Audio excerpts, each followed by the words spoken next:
नमस्कार जैन साथियों।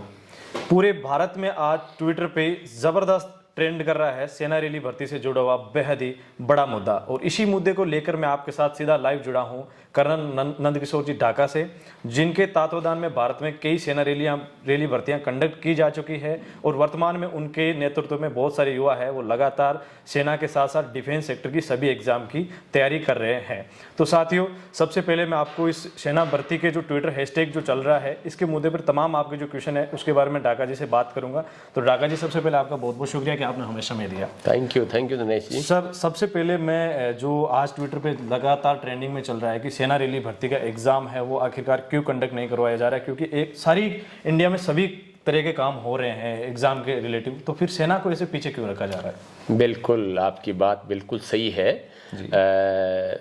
जब से ये कोविड-19 आया था और मार्च 2020 में जब लॉकडाउन लगा था, उसके बाद में बहुत सारी गतिविधियां स्टैंड स्टिल पे आ गई थी, लॉकडाउन लग गया था और उसके बाद में वापस यहाँ राजस्थान में तो 18 जनवरी 2021 से वापस फुल फ्लेज्ड लॉकडाउन खत्म हुआ था और गतिविधियां वापस शुरू हुई और उसका फायदा उठाते हुए इंडियन आर्मी ने भी अपनी रिक्रूटमेंट का शेड्यूल निकाला और ये जो हमारा जोधपुर संभाग है, जोधपुर प्लस उदयपुर दोनों संभाग के जो 11 जिले हैं उनकी भर्ती भी मार्च के महीने में मार्च 2021 में कंडक्ट करवाई गई थी। सारा प्रोसेस हो गया था, only the written exam was left. और फिर आपको पता है कि कोरोना की दूसरी लहर आई और अप्रैल 15 अप्रैल से दोबारा लॉकडाउन लग गया था और उसके बाद में से लगा करके आज तक वो जो भर्ती रैली थी उसका एग्जाम का कोई वापस शेड्यूल नहीं आया है। तो युवाओं के लिए ये बहुत बड़ा कंसर्न है। कि सर, मैं आपको यहाँ बताना चाहूँगा कि जब देश में चुनावी रैलियाँ हो सकती है, जब देश में यहाँ तक कि रिलेशन की भर्तियाँ हो रही है, तो फिर आप गृह जिले जो एआरओ है, जो जेडआरओ कंडक्ट करवाते हैं, आखिरकार वो क्यों नहीं हो रही? क्योंकि वहाँ तो सिर्फ फौज के बच्चों को ज़्यादा बेनिफिट दिया जा रहा है। यहाँ जो किसानों के बच्चे हैं, जो आम देश भाव को लेकर चलते हैं, आखिरकार उनको मौका से वंचित क्यों रखा जा रहा है? बिल्कुल, दो प्रकार की भर्तियाँ होती है, एक तो जेडआरओ और एआरओ के थ्रू और एक जो रिलेशन वाली भर्ती होती है उसको हम यूएचक्यू यूनिट हेडक्वार्टर कोटा बोलते हैं। मेरे विचार से इसका एक बड़ा कारण ये है कि जब नागौर या ये 11 जिलों की जब भर्ती थी उस समय देश के लगभग सभी प्रदेशों में सेम शेड्यूल के साथ में भर्तियां थी। तो अभी ये कोरोना है, ये हमें लगता है कि हमारे यहाँ तो केसेस बहुत कम है तो फिर यहाँ क्यों नहीं हो सकता। अब हमारे यहाँ पे कम है, very negligible cases, but at other places in other states the cases are very significant. वो काफ़ी बड़े उसमें है, वहाँ लॉकडाउन का जो लेवल है वो बहुत ही वो लगा हुआ है। तो ये दिक्कत आ गई कि नेशनल लेवल का ये एग्ज़ाम है जो एक ही डेट को कंडक्ट होना है ऑल ओवर इंडिया।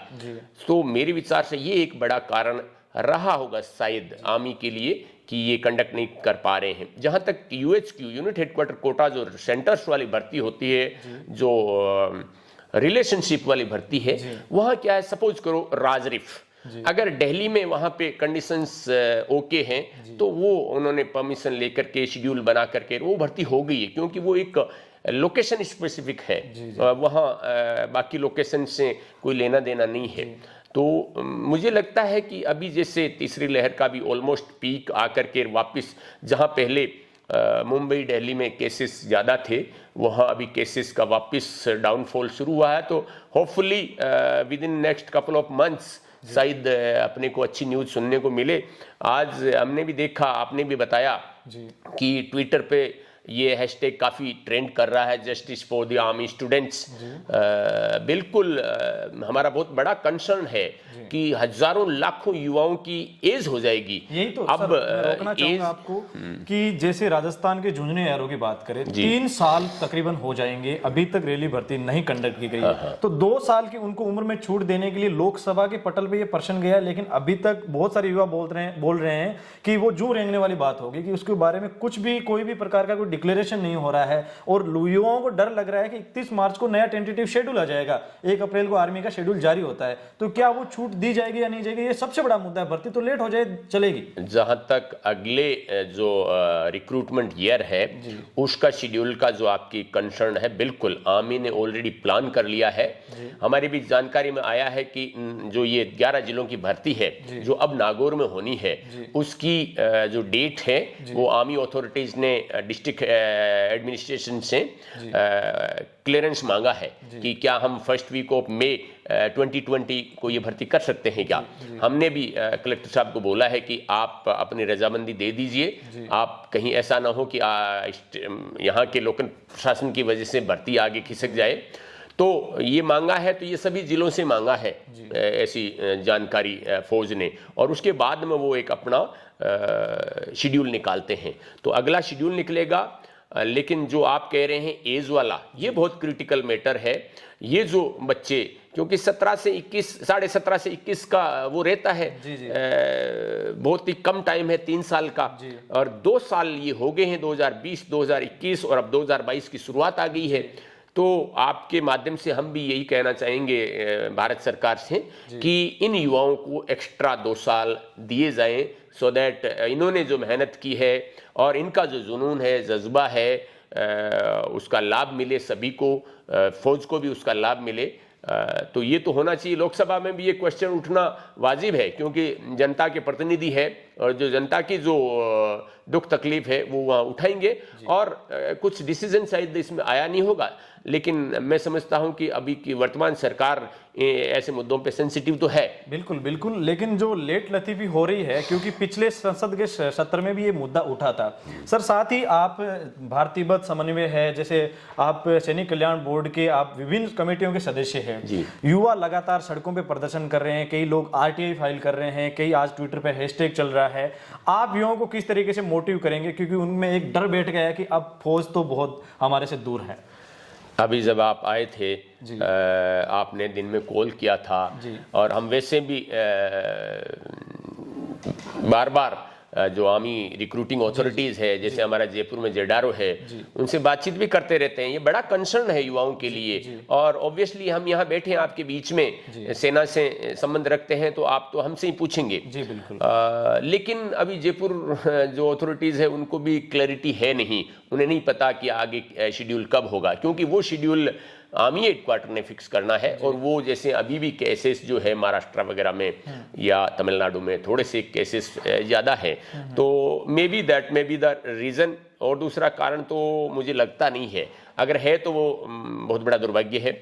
लेकिन ये एक हमारी बड़ी मांग आपकी माध्यम से हम ये कहना चाहेंगे कि इन युवाओं को जो 2020 में एलिजिबल थे, 2021 में जो ओवरेज एक्चुअली हो चुके हैं, 2022 में जो ओवरेज होने जा रहे हैं, उन्हें मिनिमम 2 साल का grace period because of the Covid मिलना ही चाहिए, ताकि उन्होंने जो मेहनत कर रखी है वो मेहनत काम आए, उनका जो जुनून और जज्बा है वो देश सेवा में काम आए। सर, आप विभिन्न इंटरनल सोर्सेज के माध्यम से आपके पास इस तरह की तो खबरें आती है, लेकिन आप युवाओं को मतलब अपने तरीके से क्या बता सकते हैं कि कब तक शुरू हो सकती है? अगर उनको एक बहुत ज़्यादा हिम्मत मिलती है, जैसे आप जैसे अगर ऑफिसर्स उनके साथ इनको मोटिव करते हैं तो बहुत ज़्यादा उनको एक हिम्मत मिलती है, तो आपके अनुमान से कब तक शुरू हो? मैं हमारे युवाओं को यही कहना चाहूँगा कि आप हिम्मत ना हारे, आप हौसला कम ना करें, आपका जुनून और जज्बा जारी रखें, अपनी मेहनत जारी रखें। आपको पता है आर्मी के जो स्टैंडर्ड्स है काफ़ी हाई है, आर्मी फिजिकल स्टैंडर्ड्स। दौड़ में मैं बताऊं आपको 5 से 10% मैक्सिमम, कई बार तो 5%, कई बार 7% युवा ही दौड़ पार कर पाते हैं। तो इस दौड़ की बहुत रणनीति के तहत आजकल तो YouTube वगैरह में भी पूरा शेड्यूल मिल जाता है कि आपको कैसे फार्टलेक सिस्टम क्या है, कैसे वो तैयारी करनी है। मेडिकल एस्पेक्ट्स भी हम बता सकते हैं। मेडिकल के 90% एस्पेक्ट्स ऐसे होते हैं जिनको समय रहते उनका समाधान है। तो वो आप मेहनत फिजिकल का, आपके रिटन एग्जाम का वो मेहनत करते रहिए। जब भी भर्ती का शेड्यूल आएगा बहुत ही शॉर्ट नोटिस पे आएगा, मतलब अगर आपको 5 फरवरी को पता लगता है तो हो सकता है भर्ती मार्च में ही हो। अब भर्ती मार्च में हो और जो युवा लगातार कॉन्स्टेंटली प्रैक्टिस कर रहे हैं, obviously they will do better. और जो जिनकी नींद भर्ती की सूचना आने के बाद में खुलेगी, तो वो थोड़े लेट हो जाएंगे। इसलिए युवाओं को मैं आपके माध्यम से यही संदेश देना चाहता हूं कि दिल छोटा ना करें, अपना आत्मविश्वास बढ़ाए रखें, जुनून और जज्बा बढ़ाए रखें। आपके अंदर विल पावर है, जहां चाहा वहां राह, डेफिनेटली आपको मौका मिलेगा और आप अपने मकसद में कामयाब होंगे। तो ये थे कर्नल नंदकिशोर जी ढाका, जिन्होंने सेना रैली भर्ती के बारे में हमें तमाम जानकारी और सटीक जानकारी देने का प्रयास किया। कर्नल नंदकिशोर जी ढाका जो ऑलरेडी रिक्रूटमेंट ऑफिसर रह चुके हैं, सेना में सेवाएं दे चुके हैं, और इनके मार्गदर्शन में आज हजारों युवा ऐसे जो तैयारी कर रहे हैं और हजारों युवा ऐसे हैं जो ऑफिसर लाइन के साथ साथ डिफेंस के सभी सेक्टर में नौकरी कर रहे हैं। साथियों, अगर भी आप भी इस सेक्टर में तैयारी करना चाहते हैं, इनके मार्गदर्शन में तैयारी करना चाहते हैं, तो मैं डिस्क्रिप्शन में इनका लिंक दूंगा। आप इनके डिफेंस सेक्टर में, डिफेंस एकेडमी में विजिट कर सकते हैं। तैयारी के लिए हजार प्रकार की जो भी आपकी जानकारी वो इनसे साझा कर सकते हैं। सेना रैली भर्ती से जुड़ी हुई ताजा व सटीक अपडेट के लिए आप हमारे चैनल से जरूर जुड़िए। मिलते हैं अगले नए वीडियो के साथ, तब तक के लिए जय हिंद, जय Bharat. Thank you sir. Thank you Dinesh ji.